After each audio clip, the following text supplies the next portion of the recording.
Let's finish our videos for chapter 12 by looking at sexual abuse and sexual assault.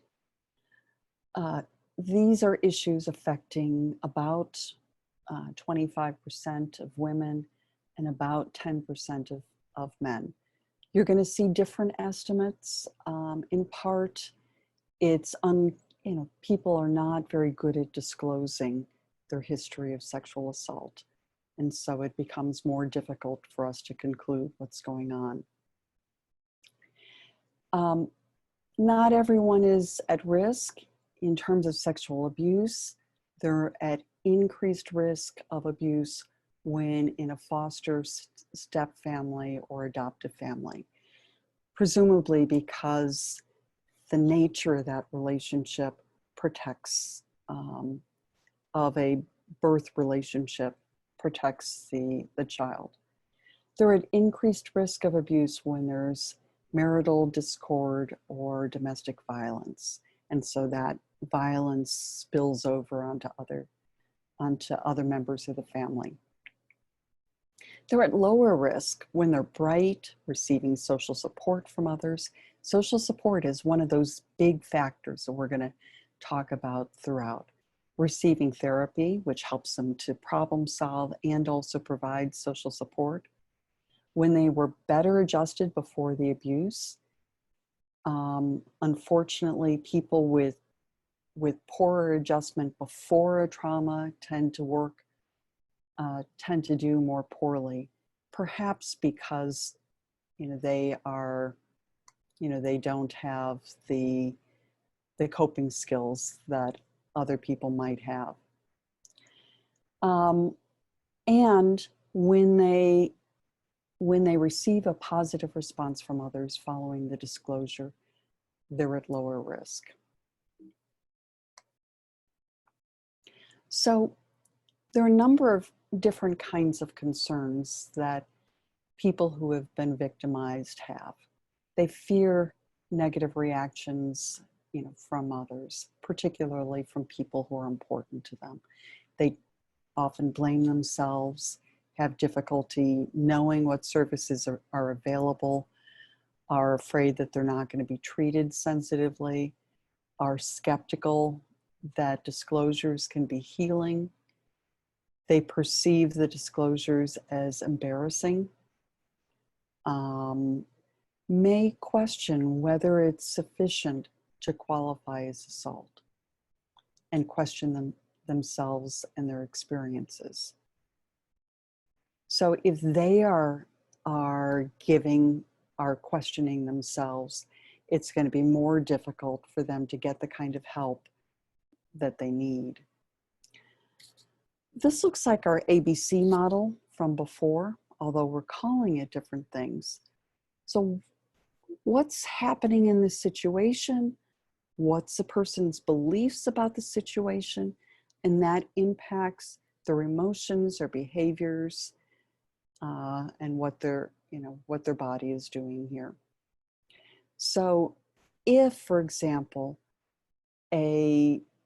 someone is abused by a family member, and particularly someone who they have close feelings towards, they may interpret love and violence as going together.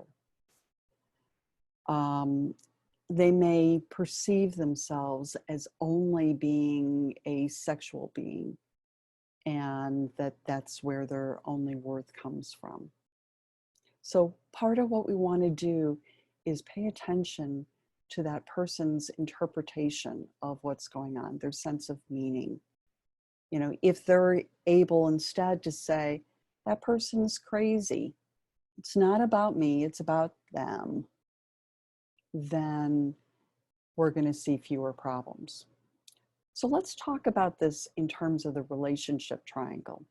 Hindman says that we want to be thinking about the victim, or what I am more likely to call the survivor, the perpetrator, and the significant other, and how they relate to each other, how they think about each other.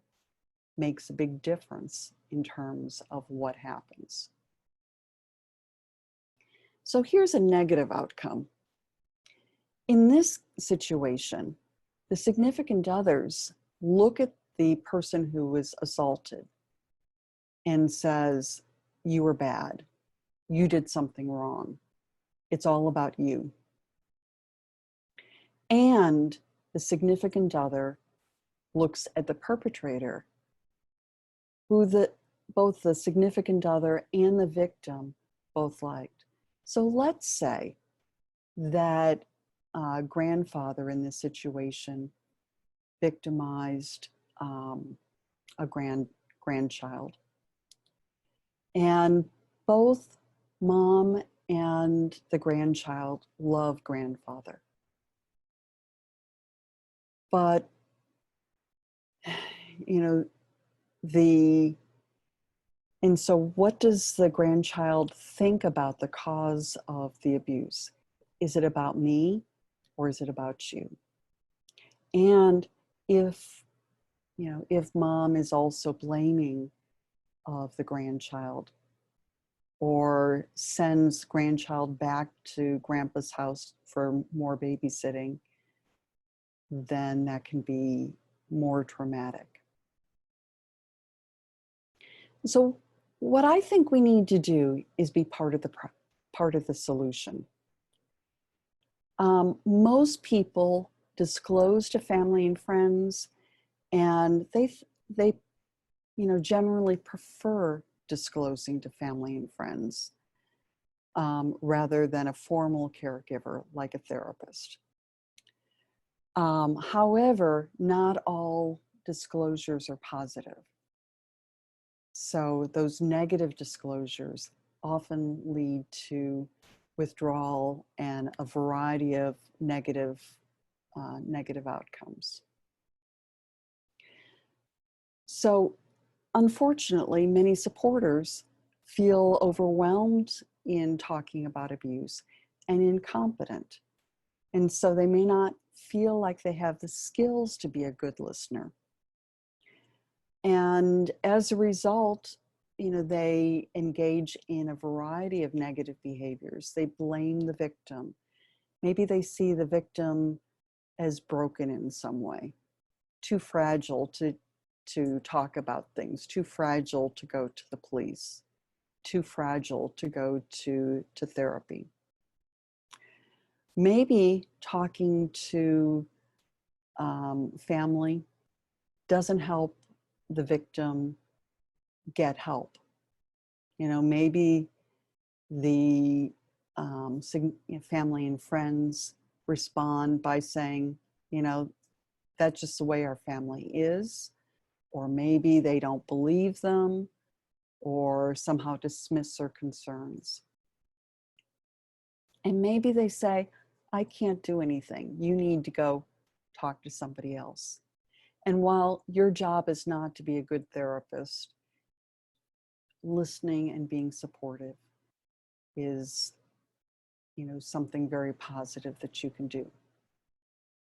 So in a more positive situation, mom is angry at grandpa and holds him responsible, asks him to get help.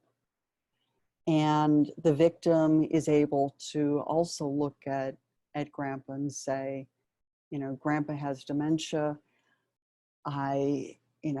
This isn't about me, this is about grandpa's dementia.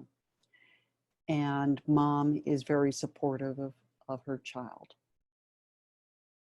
So in this case, think about the kind of meaning and the kind of story that the victim is able to tell about herself.